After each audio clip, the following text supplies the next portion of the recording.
မြစ်တာစစ်ကလူတိုင်းမထိုက်တာဘသူကိုမှအပြစ်တင်လို့မရတော့ကို့အပြစ်နဲ့ကိုယ်သာရှိပါစေတော့ပေါ့ကိုပေးတဲ့မြစ်တာတွေကအသွားရှိရင်ပြန်ရှိမယ်ကိုချစ်တာကိုသူသိမယ်ပဲထင်ခဲ့မိတာတကယ်တော့ဗုဒ္ဓကအတိအကျဟောခဲ့တာရှိတယ်မြစ်တာပေးရင်မြစ်တာပြန်မရဘူးတဲ့ကိုပေးတဲ့မြစ်တာကမှန်ရင်ရောင်ပြန်ရတာခံရမယ်တဲ့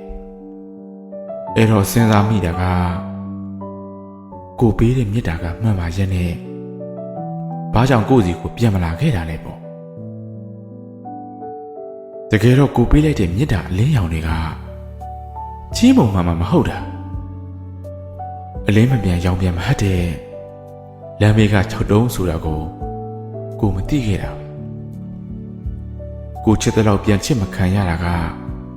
ကိုမြစ်တာကြောင့်မဟုတ်ပါဘူးကိုပေးတဲ့မြစ်တာတွေကနေလိုလာလိုပါပဲ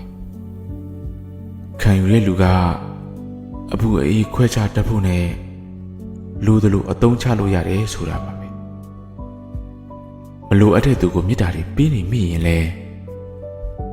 ကိုမြစ်တာတွေကအလကားပဲကိုပေးတဲ့လောက်ပြန်မရရင်လေ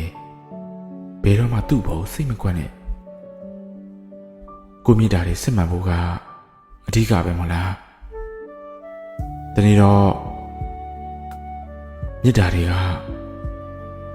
ကို့အပေါ်ကိုရောင်းပြန်ဟန်တာအုံးမှာပါ